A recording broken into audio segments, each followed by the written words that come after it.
prior to Trump, there was like, almost like 90, 70, 80, 90 years of relative peace, amongst, even though we had obviously women's rights and civil rights and all these things that had to be adjusted. Relative peace. And there was riots and things like that. I'm not saying like 20th century was blemish free, but like, I feel like we're headed towards something really bad now, that he woke this monster, and I don't think it's going to go back to sleep for a long time. I give it like 10, 20 years probably. I mean, a whole nother generation is going to have to die out. Yeah. Like the older generation is going to have to die out. The older generation will literally have to die out before we move along. Right. Yeah. I mean, that's the case. I mean, that's why I'm just like, yeah, I'm waiting at this point, waiting on the world to change, as John Mayer said it. Yeah, man. Yeah. Oh. I hope the news improves. I hope information improves. I hope the state of our society improves. Let's talk about news, though. Okay.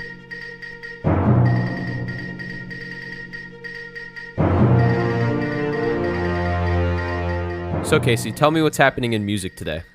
Okay. Well, Rihanna, singer Rihanna, is a billionaire now.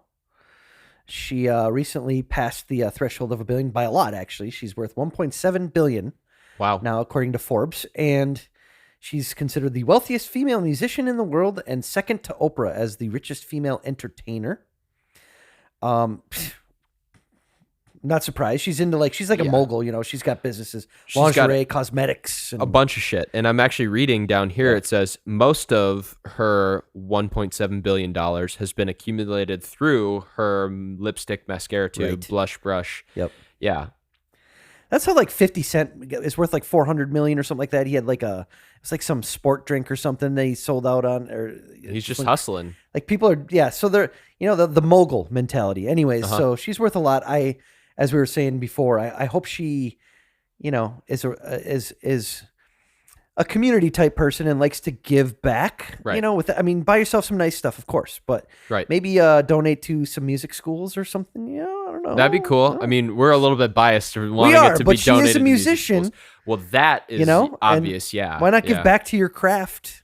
Help other people grow to do similar things as you reach your heights. Yeah, I totally agree with that. And it's like you could give away like $10,000 a day as a billionaire and make that all back in a day. And if you gave $10,000 to one school, God, dude, that could do so much. Oh, yeah. That could do so much. Huge.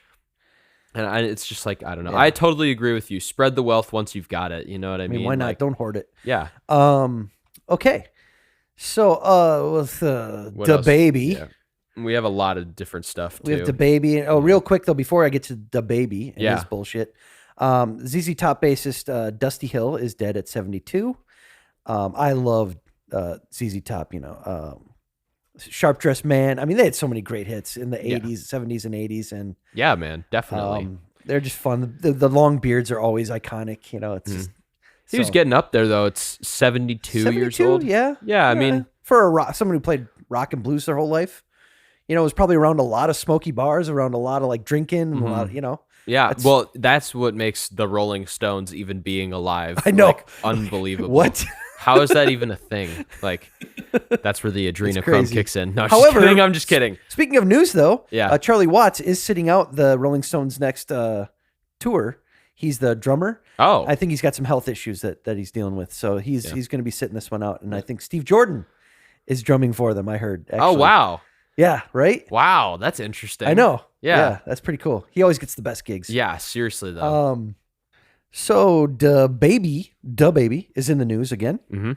And not for good things. He said some dumb shit on a concert.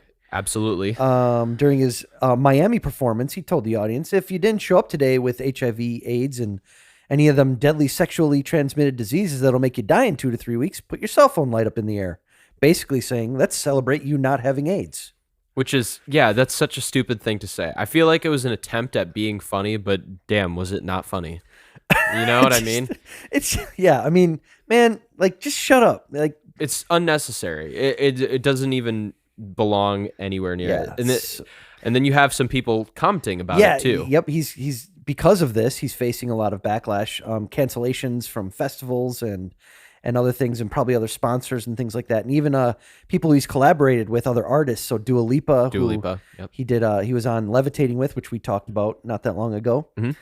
She criticized him. Elton John, Madonna, have all, said you're a dumbass. So, the classic, everyone needs to have a fucking opinion about the subject. Is that.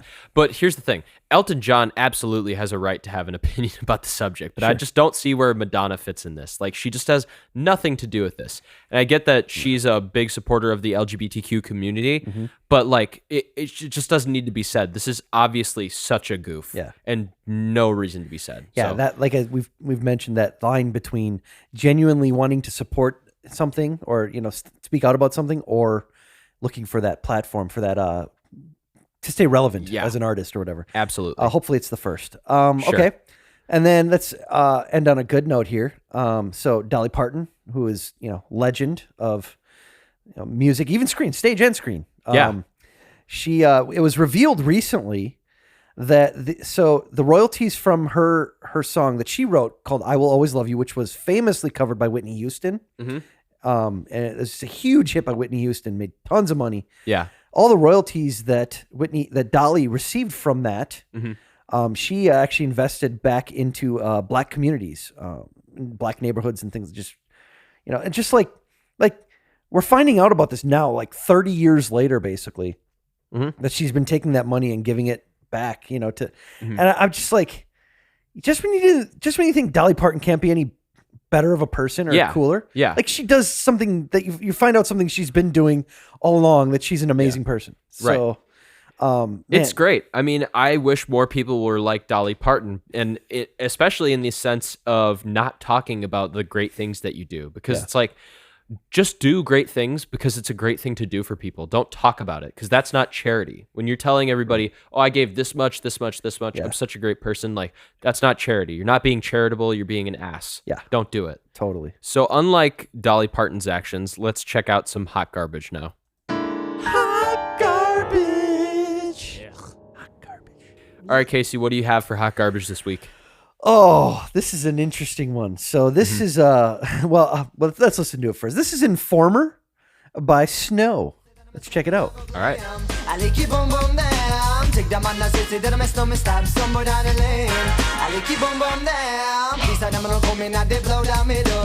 Rain you can pour through my window, so they put me in the back the car at the station. From that point on, I reached my destination. Where the destination region had the east detention. Where them look down my pants, look up my bottom. So Informer, say that I'm a snowman, I go glam. I like it boom boom down. Take them on the say that I'm a snowman, stop somewhere down the lane. I like it boom boom down. All right, so that's the song.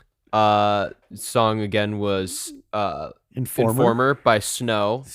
Released in 93. One hit wonder. This is a little bit before my time. So, Casey, do you want to tell us a little bit about it? Oh, this was like, I think it was early middle school, maybe for me. Or it was like middle. It was middle school. Okay. And this got played all the time. Back when, like, middle schoolers, I don't know if they still do, but we used to have like a dance every month. Like the last Friday of every month, called Fun Night. Right? And it was literally like a dance, and it was awkward. I mean, middle schoolers at a dance. I mean, come on, it's just awkward. It's 90s, especially when everyone's all angsty. Yep. Well, anyways, this song was huge for like a couple months. I mean, it's just huge. And I remember I don't know, just listening to it back now, I have so much nostalgia and so many things come rushing back to me, experiences, and it's just weird, awkward times. I remember the song being so awesome. I even know the words. Informer, sit in my stomach, say I go blame. Licky boom boom down. Detective Mona says the dead me stomach step. Someone down the lane. I got it down, man. Yeah, the licky boom boom down thing doesn't work as well in 2021. Everyone thinks you're eating ass. Right. So it does kind of remind me of that. Yeah. Makes me think of that. No. Here's the thing. This is an interesting hot garbage piece. Why? Because I don't think you or I actually think it's totally hot garbage. I think the reason I brought this as a hot garbage item is because I think most of the world thinks it's hot garbage. Yeah, and I could totally agree with that. And with a 2021 lens, I could see how a lot of people think this is hot garbage. I mean, you've seen the video now too. And, I mean, the guy looks like an accountant. Like he's as white as white can be. Yep. And I think he's Canadian. He is Canadian, but he grew up in the projects. And I think he grew up around Jamaican people, and that's maybe why he has some of that influence or whatever. He's singing in a Jamaican rap style. Yes, definitely. In a Caribbean Jamaican rap sort of style. He's using specific like Jamaican language. I think it was called Patois, Petois, right? Sure. Yeah. And like a lick in that part of Jamaica means like hitting or shooting somebody. Right. And that's what Genius Lyrics told me. So thank you, Genius Lyrics. That makes sense because this whole song is about like, you know, the police coming after him and, you know, breaking into his window, into his house and you know, basically oppressing him. And well, it's about snitches is what I read. Snitches. Yep. So, I mean, I'm looking at these lyrics. I'm like, I always thought this song was so cheesy and it is. This is gangster rap though. It is. And like, it's, I don't know. It's the way he like sings these lyrics and how he's written them. I'm kind of impressed in a way, actually. Mm-hmm. It's really kind of profound. It's interesting. Yeah. I can't, I mean, I never thought we'd be analyzing, you know, Informer by Snow in such a deep level, but I mean, okay, so let's find some negative here. I mean, that's what I was. Yeah. That's exactly what I was thinking because, like, if this is a hot garbage piece, we got to look at what's bad about the song. Look at it objectively. Yeah, we'll try. I would say first of all, it's very repetitive. Yeah, definitely in that regard. It's definitely very repetitive. It's a little bit cheesy. I feel like even for the 90s. Oh yeah. And heavily cheesy. Lots of big thick cheese. And the music video too, like his dancing was a little bit weird. I mean, I think he was throwing up gang signs. I don't know, but like it just felt cheesy to me. Yeah, I guess, you know. Like I said, he looks like an accountant. Like literally, it doesn't work. Not to say that like, you know, judge a book by its cover. That people that dress a certain way can't perform in a different way, or you know, have a talent in something. That's traditionally with people who dress differently. Right. I'm just saying it's just kind of odd. I agree though.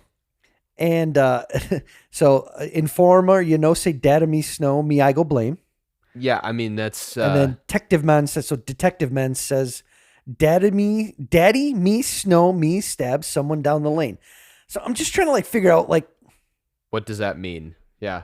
So the detective is blaming him for stabbing someone is kind of what I've always figured from that. Informer, that he's getting blamed for something he didn't do.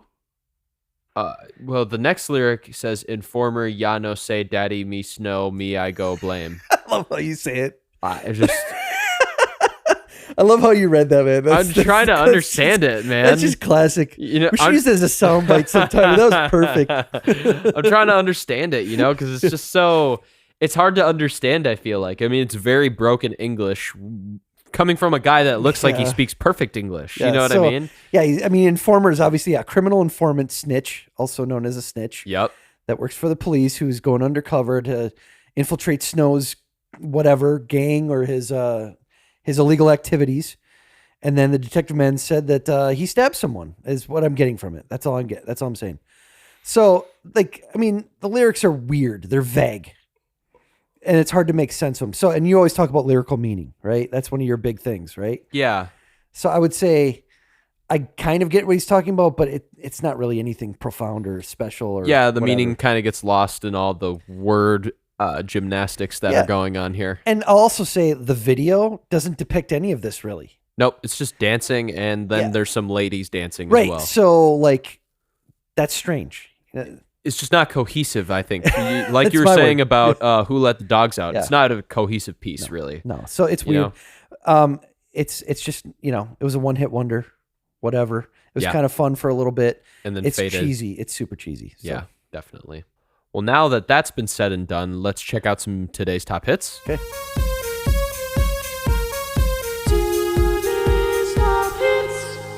So, Jack, what do we have today for the top hits on Spotify?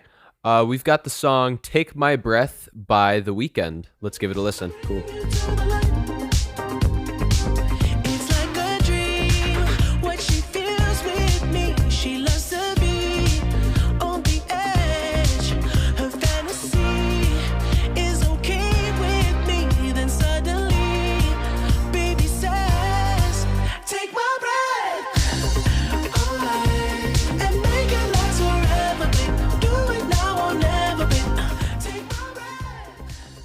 All right, man. Yeah, I mean, this is a cool song. I like it. Yeah, it's really cool.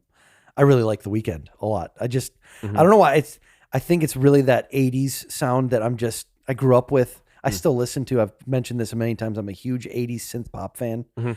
And he's just bringing it all back, man. Like the instrumentation, that's for sure. And like the style, everything is so 80s, you know? And yeah, the synth really, really makes it 80s. Maybe if you took away the synth and made it all like, you know, acoustic instruments, it might not sound so 80s, but either way, it's catchy. It's fun. I like his voice. I think it's a nice, like higher kind of voice, like falsetto-ish voice. Yeah, he's a tenor for sure. Yeah. And it's just fun. It's funky. Yep. That, you know, the disco kind of synth beat is just cool. Bass line's nice. I mean, everything's just good. Does it like stick out as like song of the year for me? No. Yeah, that's what I'm kind of thinking too. No, yeah. Definitely not. I mean, there's other songs on the play. Kiss Me More I like better. You know, like I like Levitating the most. Levitating is really great, you know. Yeah. Although DaBaby is, you know. Can I just get a Dua Lipa version of that song, please? There is. That's actually the original is just Dua Lipa. Oh, okay. The DaBaby one was a remix with him on it. Didn't know that. Yeah. Okay. So but DaBaby. Yeah. So it's not like my favorite song of the year. It's not my least favorite song of the year, though. It's definitely maybe top 25.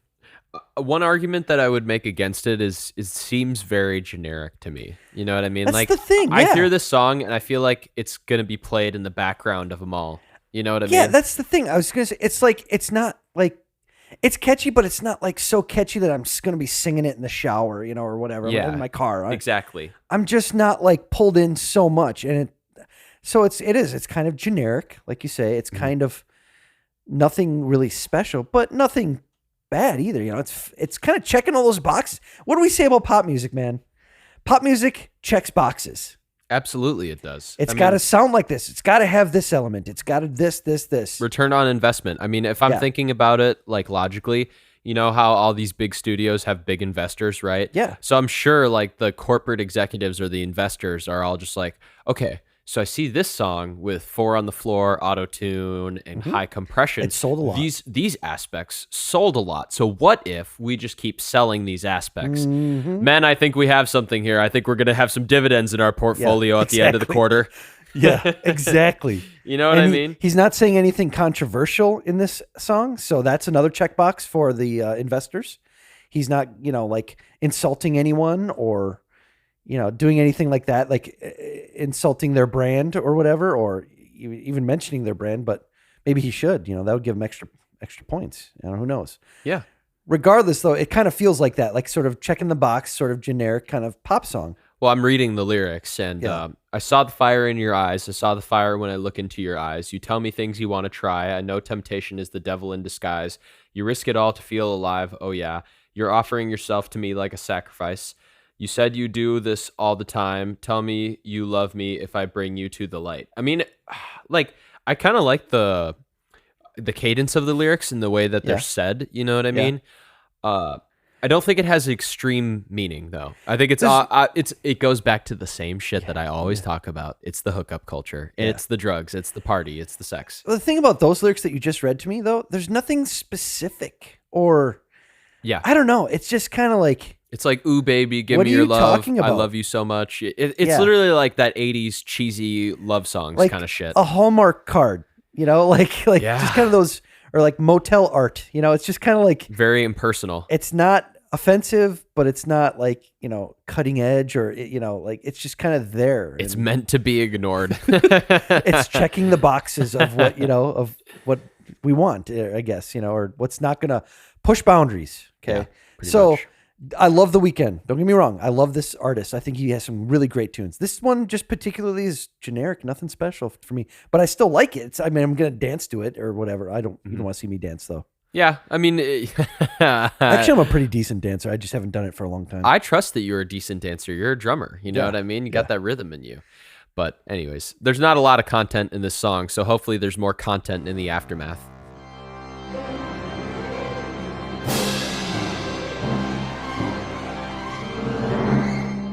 This is a tricky one. This is a tricky one. I do agree with you. It's okay. So here's the question I want to pose to you, Jack. And let me preface this a little bit, okay? Sure.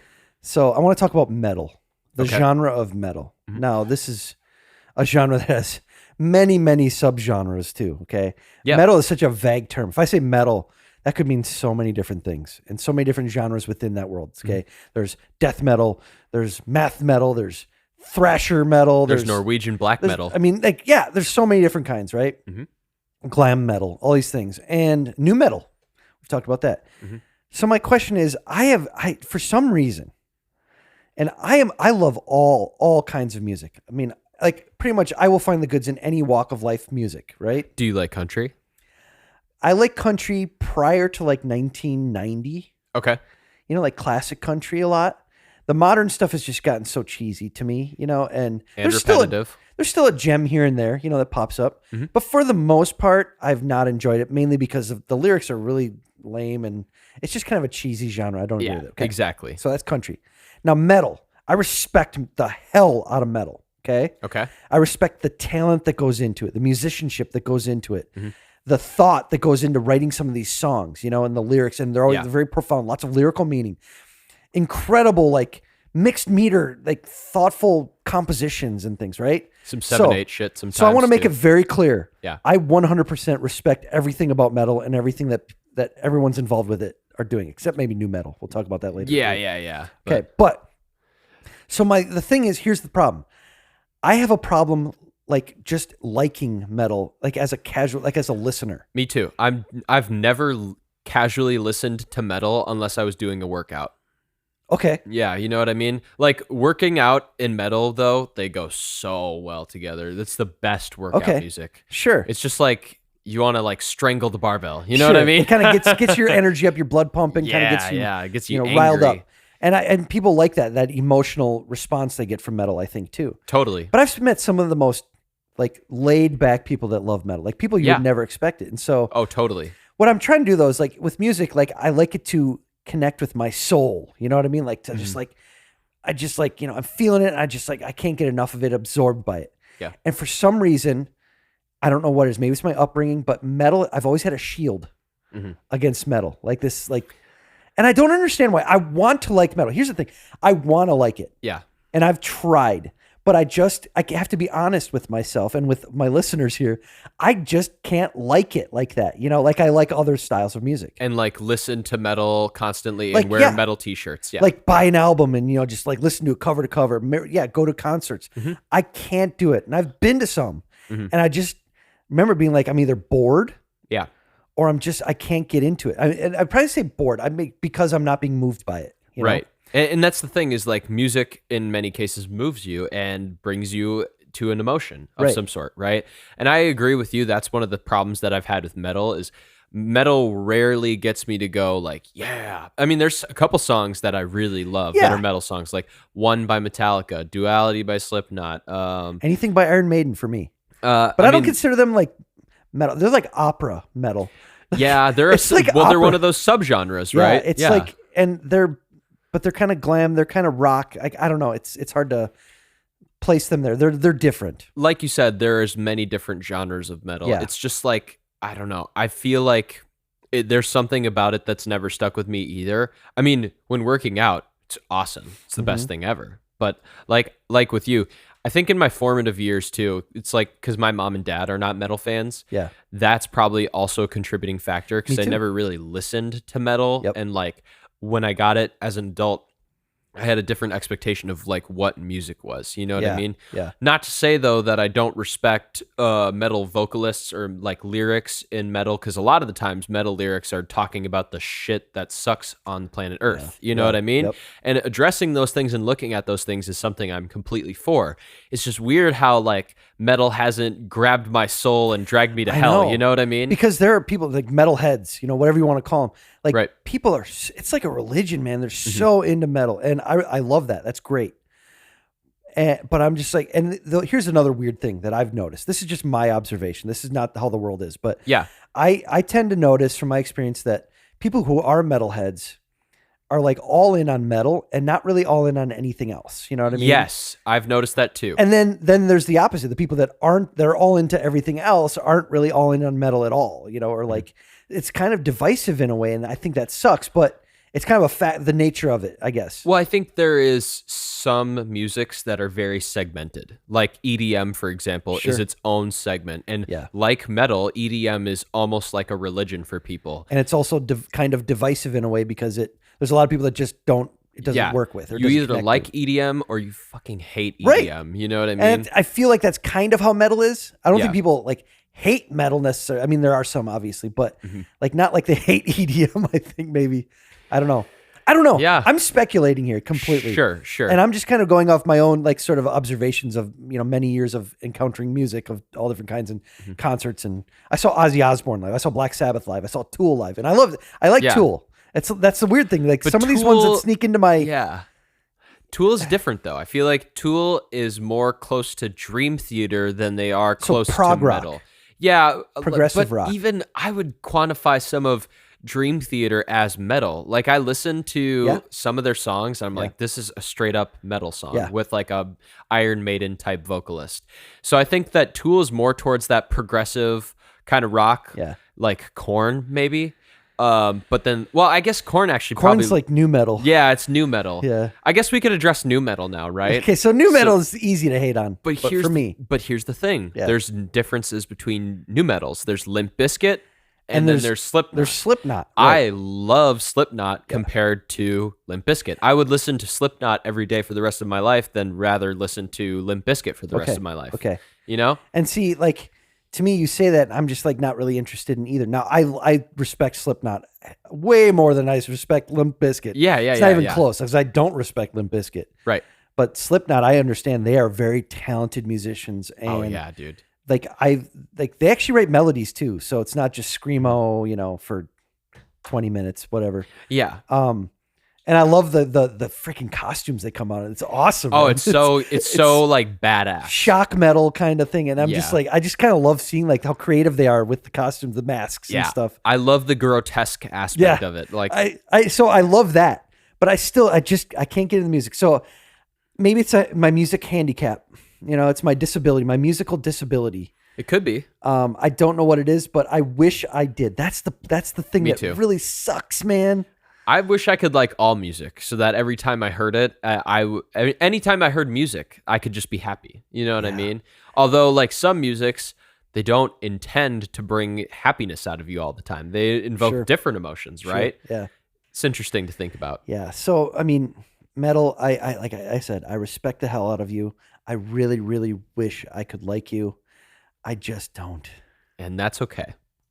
So this has been the Cheap Shot Music Podcast. Download or stream this episode wherever you get your podcasts. Please leave a like and or a comment on our social medias. It's greatly appreciated. And thank you for listening.